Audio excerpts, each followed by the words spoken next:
दिव्यांग सेवी एवं हिंदी के चर्चित युवा कवि व कथाकार श्री गोलेंद्र पटेल जी ने कथा व उपन्यास सम्राट मुंशी प्रेमचंद जी की कफन कहानी रिकॉर्डिंग करने के लिए भेजे हैं ताकि दिव्यांग यानी दृष्टिबाधित मतलब नेत्रहीन विद्यार्थीगण इसे सुन सकें। कहानी का पाठ करने से पहले मैं मुंशी प्रेमचंद के बारे में 2 शब्द कहना चाहती हूँ। धनपत राय Srivastava, the 31st of July 1880, the 8th of October 1936, जो प्रेमचंद नाम से जाने जाते हैं, वे सर्वाधिक लोकप्रिय उपन्यासकार, कहानीकार एवं विचारक हैं। प्रेमचंद का जन्म 31 जुलाई 1880 को वाराणसी जिले उत्तर प्रदेश के लम्ही गांव में एक कायस्थ परिवार में हुआ था। उनकी माता का नाम आनंदी देवी तथा पिता का नाम मुंशी अजायब राय था, जो लम्ही में डाक मुंशी थे। उनका वास्तविक नाम धनपत राय श्रीवास्तव था। प्रेमचंद की आरंभिक शिक्षा फारसी में हुई। उन्होंने सेवा सदन, प्रेमाश्रम, रंगभूमि, निर्मला, गबन, कर्मभूमि, गोदान आदि लगभग 1.5 दर्जन उपन्यास तथा कफन, पूस की रात, पंच परमेश्वर, बड़े घर की बेटी, बूढ़ी काकी, 2 बैलों की कथा आदि 300 से अधिक कहानियां लिखी।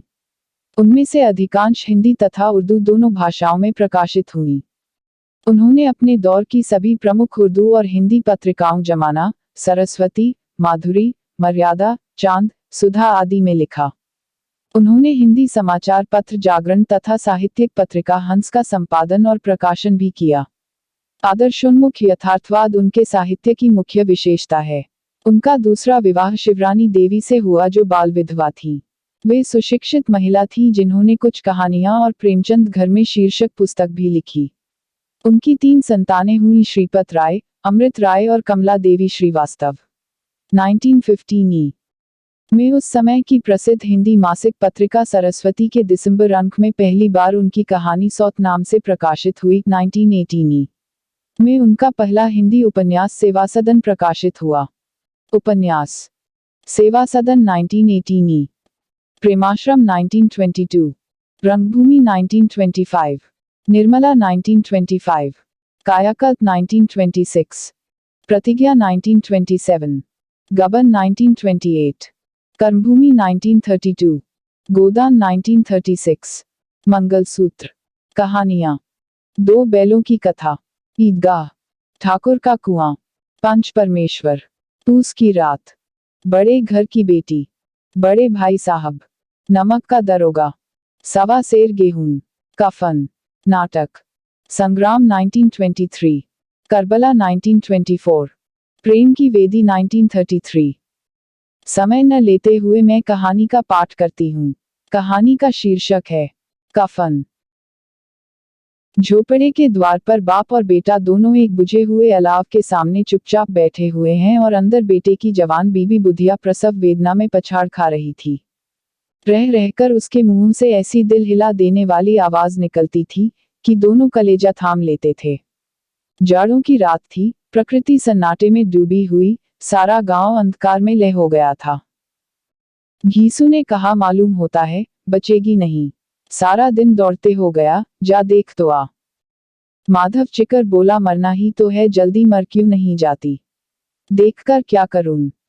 तू बड़ा बेदर्द है बे। साल भर जिसके साथ सुख चैन से रहा, उसी के साथ इतनी बेवफाई।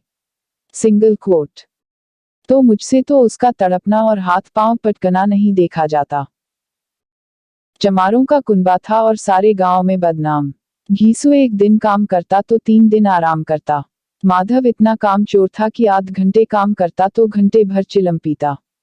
इसलिए उन्हें कहीं मजदूरी नहीं मिलती थी। घर में मुट्ठी भर भी अनाज मौजूद हो तो उनके लिए काम करने की कसम थी। जब 2-4 फाके हो जाते तो घीसू पेड़ पर चकर लकड़ियां तोड़ लाता और माधव बाजार से बेच लाता, और जब तक वह पैसे रहते दोनों इधर उधर मारे मारे फिरते। गांव में काम की कमी न थी। किसानों का गांव था, मेहनती आदमी के लिए 50 काम थे। मगर इन दोनों को उसी वक्त बुलाते जब 2 आदमियों से एक का काम पाकर भी संतोष कर लेने के सिवा और कोई चारा न होता। अगर दोनों साधु होते तो उन्हें संतोष और धैर्य के लिए संयम और नियम की बिल्कुल जरूरत न होती। यह तो इनकी प्रकृति थी। विचित्र जीवन था इनका। घर में मिट्टी के 2-4 बर्तन के सिवा कोई संपत्ति नहीं। फटे चिथड़ों से अपनी नग्नता को ढांके हुए जिए जाते थे। संसार की चिंताओं से मुक्त, कर्ज से लदे हुए। गालियां भी खाते, मार भी खाते, मगर कोई गम नहीं। दीन इतने की वसूली की बिल्कुल आशा न रहने पर भी लोग इन्हें कुछ न कुछ कर्ज दे देते थे।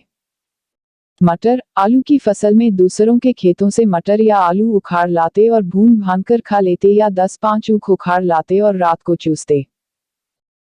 घीसू ने इसी आकाश वृत्ति से 60 साल की उम्र काट दी और माधव भी सपूत बेटे की तरह बाप ही के पद चिन्हों पर चल रहा था, बल्कि उसका नाम और भी उजागर कर रहा था। इस वक्त भी दोनों अलाव के सामने बैठकर आलू भून रहे थे, जो कि किसी खेत से खोद लाए थे। घीसू की स्त्री का तो बहुत दिन हुए देहांत हो गया था। माधव का ब्याह पिछले साल हुआ था। जब से यह औरत आई थी, उसने इस खानदान में व्यवस्था की नींव डाली थी और इन दोनों बेगैरतों का दोजख भरती रहती थी। जब से वह आई, यह दोनों और भी आरामतलब हो गए थे।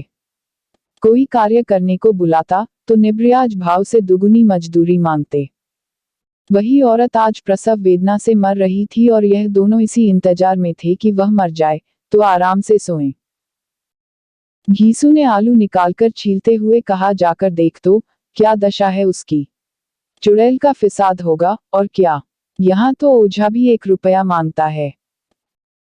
माधव को भय था कि वह कोठरी में गया तो घीसू आलूओं का बड़ा भाग साफ कर देगा। बोला, मुझे वहां जाते डर लगता है।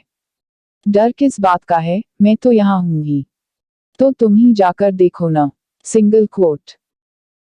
मेरी औरत जब मरी थी तो मैं 3 दिन तक उसके पास से हिला तक नहीं, और फिर मुझसे ले जाएगी कि नहीं। जिसका कभी मुंह नहीं देखा, आज उसका उघड़ा हुआ बदन देखूं। उसे तन की सुध भी तो न होगी। मुझे देख लेगी तो खुलकर हाथ पांव भी न पटक सकेगी। Single quote. मैं सोचता हूं कोई बाल बच्चा हुआ तो क्या होगा। सौंठ, गुड़, तेल कुछ भी तो नहीं है घर में। Single quote. सब कुछ आ जाएगा, भगवान दे तो। जो लोग अभी 1 पैसा नहीं दे रहे हैं, वे ही कल बुलाकर रुपये देंगे। मेरे 9 लड़के हुए, घर में कभी कुछ न था, मगर भगवान ने किसी न किसी तरह बेड़ा पार ही लगाया। जिस समाज में रात दिन मेहनत करने वालों की हालत उनकी हालत से कुछ बहुत अच्छी न थी, और किसानों के मुकाबले में वे लोग, जो किसानों की दुर्बलताओं से लाभ उठाना जानते थे, कहीं ज्यादा संपन्न थे, वहां इस तरह की मनोवृत्ति का पैदा हो जाना कोई अचरज की बात न थी। हम तो कहेंगे, घीसू किसानों से कहीं ज्यादा विचारवान था और किसानों के विचार शून्य समूह में शामिल होने के बदले बैठकबाजों की कुत्सित मंडली में जा मिला था। हाँ, उसमें यह शक्ति न थी कि बैठकबाजों के नियम और नीति का पालन करता। इसलिए जहां उसकी मंडली के और लोग गांव के सरगना और मुखिया बने हुए थे, उस पर सारा गांव उंगली उठाता था। फिर भी उसे यह तस्कीन तो थी ही कि अगर वह फटेहाल है तो कम से कम उसे किसानों की सीजी तोड़ मेहनत तो नहीं करनी पड़ती, और उसकी सरलता और निरीहता से दूसरे लोग बेजा फायदा तो नहीं उठाते। दोनों आलू निकाल निकाल कर जलते जलते खाने लगे। कल से कुछ नहीं खाया था। इतना सब्र न था कि ठंडा हो जाने दें। कई बार दोनों की जबानें जल गईं। छिल जाने पर आलू का बाहरी हिस्सा जबान, हलक और तालू को जला देता था और उस अंगारे को मुंह में रखने से ज्यादा खैरियत इसी में थी कि वह अंदर पहुंच जाए। वहां उसे ठंडा करने के लिए काफी सामान थे, इसलिए दोनों जल्द जल्द निगल जाते। हालांकि इस कोशिश में उनकी आंखों से आंसू निकल आते। घीसू को उस वक्त ठाकुर की बारात याद आई, जिसमें 20 साल पहले वह गया था। उस दावत में उसे जो तृप्ति मिली थी, वह उसके जीवन में एक याद रखने लायक बात थी, और आज भी उसकी याद ताजी थी। बोला, वह भोज नहीं भूलता।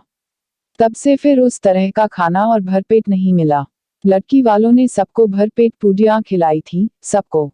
छोटे बड़े सबने पूड़ियां खाई और असली घी की चटनी, रायता, 3 तरह के सूखे साग, एक रसेदार तरकारी, दही, चटनी, मिठाई। अब क्या बताऊं कि उस भोज में क्या स्वाद मिला। कोई रोक टोक नहीं थी, जो चीज चाहो मांगो, जितना चाहो खाओ। लोगों ने ऐसा खाया कि किसी से पानी न पिया गया। मगर परोसने वाले हैं कि पत्तल में गर्म गर्म गोल गोल सुवासित कचौड़ियां डाल देते हैं। मना करते हैं कि नहीं चाहिए, पत्तल पर हाथ रोके हुए हैं, मगर वह हैं कि दिए जाते हैं। और जब सबने मुंह धो लिया तो पान इलायची भी मिली, मगर मुझे पान लेने की कहाँ सुध थी। खड़ा हुआ न जाता था, चटपट जाकर अपने कंबल पर लेट गया। ऐसा दिल दरियाव था वह ठाकुर। माधव ने इन पदार्थों का मन ही मन मजा लेते हुए कहा, अब हमें कोई ऐसा भोज नहीं खिलाता। अब कोई क्या खिलाएगा? वह जमाना दूसरा था। अब तो सबको किफायत सूझती है। शादी ब्याह में मत खर्च करो, क्रियाकर्म में मत खर्च करो। पूछो, गरीबों का माल बटोर बटोर कर कहाँ रखोगे? बटोरने में तो कमी नहीं है, हाँ खर्च में किफायत सूझती है। Single quote. तुमने एक 20 पूरियां खाई होंगी। Single quote. 20 से ज्यादा खाई थी। Single quote. मैं 50 खा जाता। Single quote. 50 से कम मैंने न खाई होंगी। अच्छा पका था। तू तो मेरा आधा भी नहीं है। आलू खाकर दोनों ने पानी पिया और वहीं अलाव के सामने अपनी धोतियां उड़कर पांव पेट में डाले सो रहे, जैसे दो बड़े बड़े अजगर गेंडुलिया मारे पड़े हों। और बुधिया अभी तक कराह रही थी। 2 सवेरे माधव ने कोठरी में जाकर देखा तो उसकी स्त्री ठंडी हो गई थी। उसके मुंह पर मक्खियां भिनक रही थीं। पथराई हुई आंखें ऊपर टंगी हुई थीं। सारी देह धूल से लथपथ हो रही थी। उसके पेट में बच्चा मर गया था। माधव भागा हुआ घीसू के पास आया। फिर दोनों जोर जोर से हाय हाय करने और छाती पीटने लगे। पड़ोस वालों ने यह रोना धोना सुना तो दौड़े हुए आए और पुरानी मर्यादा के अनुसार इन अभागों को समझाने लगे, मगर ज्यादा रोने पीटने का अवसर न था। कफन की और लकड़ी की फिक्र करनी थी। घर में तो पैसा इस तरह गायब था जैसे चील के घोंसले में मांस। बाप बेटे रोते हुए गांव के जमींदार के पास गए। वह इन दोनों की सूरत से नफरत करते थे। कई बार इन्हें अपने हाथों से पीट चुके थे, चोरी करने के लिए, वादे पर काम पर न आने के लिए। पूछा, क्या है बे घिसुआ, रोता क्यों है? अब तो तू कहीं दिखलाई भी नहीं देता। मालूम होता है इस गांव में रहना नहीं चाहता। घीसू ने जमीन पर सिर रखकर आंखों में आंसू भरे हुए कहा, सरकार बड़ी विपत्ति में हूँ। माधव की घरवाली रात को गुजर गई। रात भर तड़पती रही सरकार। हम दोनों उसके सिरहाने बैठे रहे। दवा दारू जो कुछ हो सका सब कुछ किया, मुदा वह हमें दगा दे गई। अब कोई एक रोटी देने वाला भी न रहा मालिक। तबाह हो गए, घर उजड़ गया। आपका गुलाम हूँ, अब आपके सिवा कौन उसकी मिट्टी पार लगाएगा? हमारे हाथ में तो जो कुछ था वह सब तो दवा दारू में उठ गया। सरकार ही की दया होगी तो उसकी मिट्टी उठेगी। आपके सिवा किसके द्वार पर जाऊं? जमींदार साहब दयालु थे, मगर घीसू पर दया करना काले कंबल पर रंग चढ़ाना था। जी में तो आया, कह दें, चल दूर हो यहाँ से। यूं तो बुलाने से भी नहीं आता, आज जब गरज पड़ी तो आकर खुशामद कर रहा है। हरामखोर कहीं का, बदमाश। लेकिन यह क्रोध या दंड देने का अवसर न था। जी में कुर्ते हुए 2 रुपये निकालकर फेंक दिए, मगर सांत्वना का एक शब्द भी मुंह से न निकला।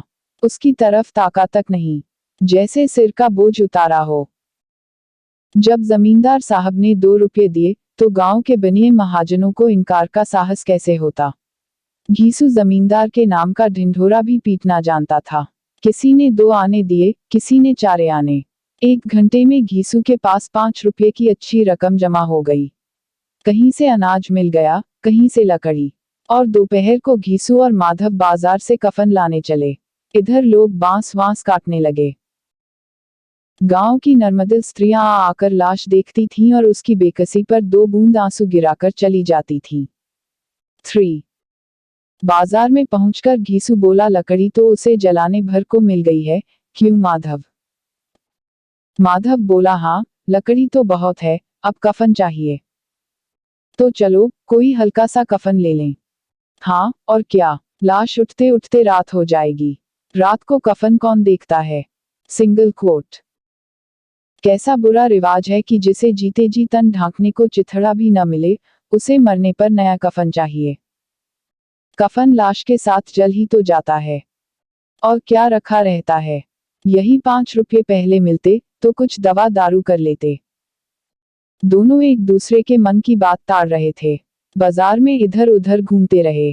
कभी इस बजाज की दुकान पर गए, कभी उसकी दुकान पर। तरह तरह के कपड़े, रेशमी और सूती देखे, मगर कुछ जचा नहीं। यहाँ तक कि शाम हो गई। तब दोनों न जाने किस दैवी प्रेरणा से एक मधुशाला के सामने जा पहुंचे और जैसे किसी पूर्व निश्चित व्यवस्था से अंदर चले गए। वहां जरा देर तक दोनों असमंजस में खड़े रहे। फिर घीसू ने गद्दी के सामने जाकर कहा, साहू जी, एक बोतल हमें भी देना। उसके बाद कुछ चिखौना आया, तली हुई मछली आई और दोनों बरामदे में बैठकर शांतिपूर्वक पीने लगे।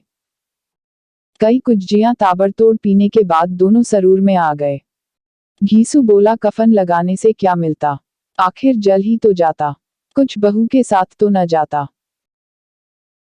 माधव आसमान की तरफ देखकर बोला, मानो देवताओं को अपनी निष्पापता का साक्षी बना रहा हो। दुनिया का दस्तूर है, नहीं लोग बाबनों को हजारों रुपये क्यों दे देते हैं। कौन देखता है परलोक में मिलता है या नहीं। बड़े आदमियों के पास धन है, फूंके, हमारे पास फूंकने को क्या है। Single quote. लेकिन लोगों को जवाब क्या दोगे। लोग पूछेंगे नहीं, कफन कहाँ है। Single quote. घीसू हंसा, अबे, कह देंगे कि रुपये कमर से खिसक गए, बहुत ढूंढा, मिले नहीं। लोगों को विश्वास न आएगा, लेकिन फिर वही रुपये देंगे। माधव भी हंसा इस अनपेक्षित सौभाग्य पर।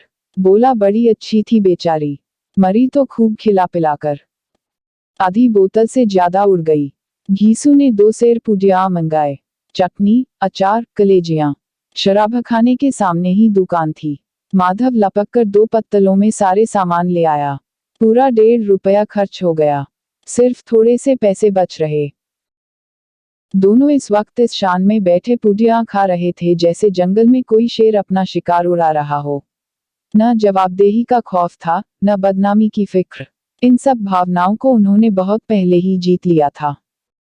घीसू दार्शनिक भाव से बोला, हमारी आत्मा प्रसन्न हो रही है तो क्या उसे पुण्य होगा। माधव ने श्रद्धा से सिर झुकाकर तस्दीक की, जरूर से जरूर होगा।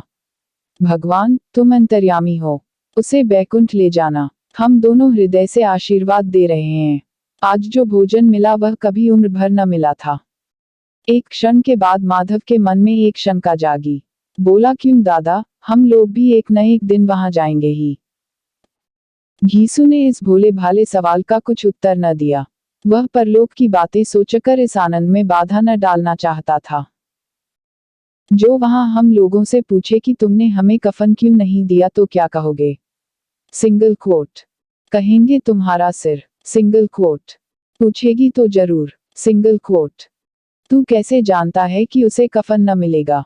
तू मुझे ऐसा गधा समझता है। 60 साल क्या दुनिया में घास खोदता रहा हूं। उसको कफन मिलेगा और बहुत अच्छा मिलेगा।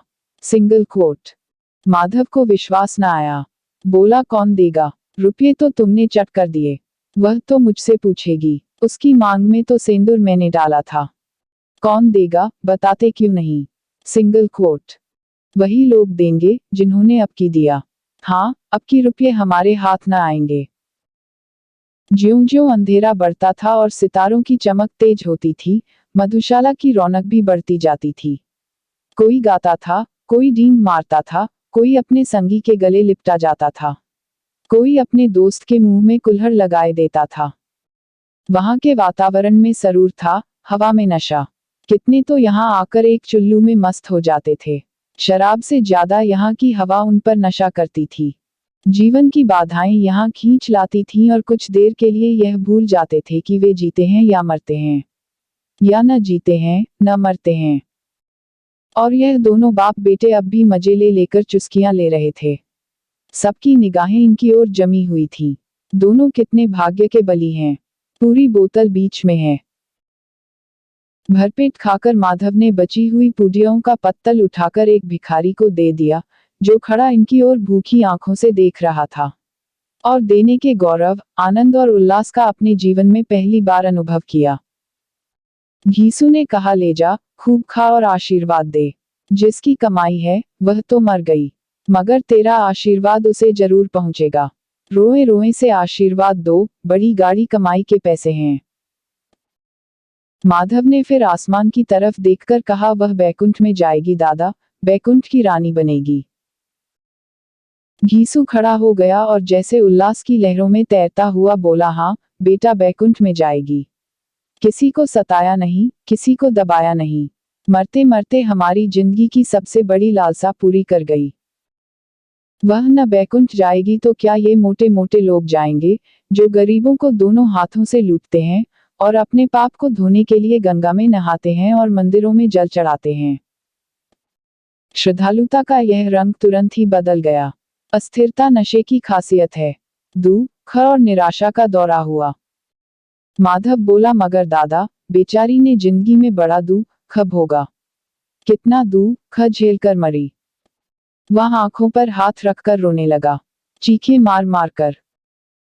घीसू ने समझाया, क्यों रोता है बेटा, खुश हो कि वह माया जाल से मुक्त हो गई, जंजाल से छूट गई। बड़ी भाग्यवान थी जो इतनी जल्द माया मोह के बंधन तोड़ दिए।